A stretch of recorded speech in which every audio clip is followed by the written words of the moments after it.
जहां पर पूजा करने से पहले मंत्र बोलकर आचार्य आचमन कराते हैं, पवित्रीकरण करते हैं, शिखा बंधवाते हैं। आज बच्चों जैसा खेल पूजा में कर रहे हो, कैसे फल मिलेगा यार बताइए आप। शास्त्र विधि के अनुसार ही पूजा करोगे तो। ये जो आजकल जो ऑनलाइन चल रही है ना, ये सब लोगों का बिजनेस है। अकाउंट नंबर देते वो नीचे क्या देते हैं। अब उस आदमी को 50 बार समझा दिया पर फिर भी समझ में नहीं आती, उसको शंकर भगवान ही समझाएंगे कभी। पूजा हमेशा आचार्य हो तो ही पूजा होती है। भगवान राम ने रामेश्वर की स्थापना करी तो रावण को आचार्य बनाकर बुलाया, वरना राम जी तो ऑनलाइन ही पूजा करा सकते थे। भगवान शंकर और मां पार्वती का और शंकर और सती का विवाह हुआ तो ब्रह्मा जी आचार्य बनकर बैठे हैं। भगवान कृष्ण ने जितने विवाह किए 16,100 जो देवियां थी वो तो पहले ही प्रभु को अपना पति मान चुकी थी, पर भगवान ने आचार्य बुलाए हैं। आचार्य आते थे, आचार्य लच्छा बांधते थे, हम आचार्य का वर्ण करते थे, आचार्य की आज्ञा लेते थे, आचार्य मंगल तिलक लगाते थे, आचार्य आपको स्वस्ति वाचन करके मंगल आशीर्वाद देते थे। ये ऑनलाइन जो पूजा है शास्त्र विरुद्ध है। ऑनलाइन कथा हो सकती है, ऑनलाइन नाम जप हो सकता है, ऑनलाइन कीर्तन हो सकता है, ऑनलाइन सत्संग हो सकता है, ऑनलाइन पूजा नहीं हो सकती साहब, नहीं हो सकती। तो चंद लोग ऐसा कर रहे हैं, उनको उनका बिजनेस बढ़ाना है, आप समझ नहीं पा रहे हो उस बात को।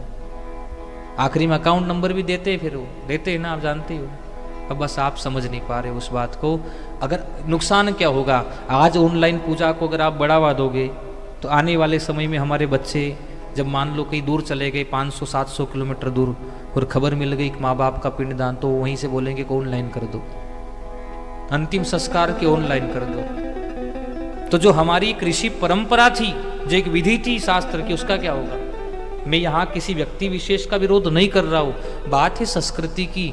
और संस्कृति अगर हम लोग आपको नहीं बताएंगे तो कौन बताएगा। हम डरते नहीं है भैया। और यहाँ किसी पर कटाक्ष नहीं कि किसी का नाम नहीं लिया जा रहा है, पर ये ऑनलाइन पूजा, ऑनलाइन संकल्प, ये शास्त्र विरुद्ध है।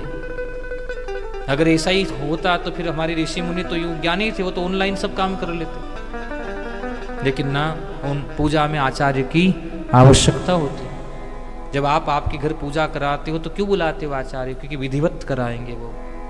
उनका मंगल आशीष तिलक विप्रहस्तेन, आचार्य के हाथ का तिलक मंगल कर देता है।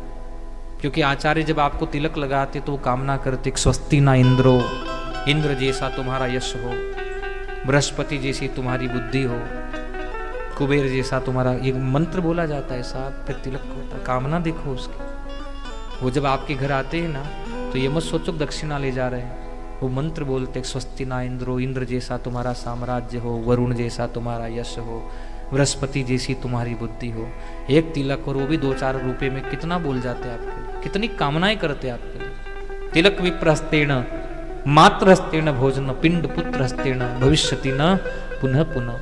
आपके आचार्य, आपके पुरोहित, आपके गुरु का हाथ का तिलक, आपकी माता के हाथ का भोजन और पुत्र के हाथ का पिंड, संसार में इनकी दूसरा कोई बराबरी नहीं कर सकता भैया।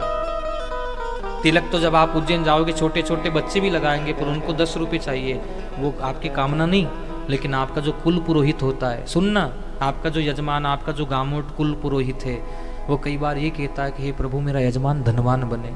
ये कामना क्यों बोलता है, वो जानता है कि मेरा यजमान धनवान बनेगा तो मुझे आए दिन बुलाता रहेगा, दक्षिणा भी अच्छी मिलेगी। उसकी भावना देखो। आप जितने भी कथा प्रेमी हैं, आप पाखंड को कभी बढ़ने मत देना।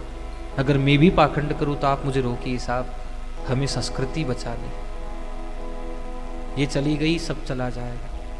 इसलिए हमारी जो प्राचीन परंपराएं हैं, जो विधियां हैं, सस्ती लोकप्रियता के चक्कर में उन्हें गिरवी मत रखिए।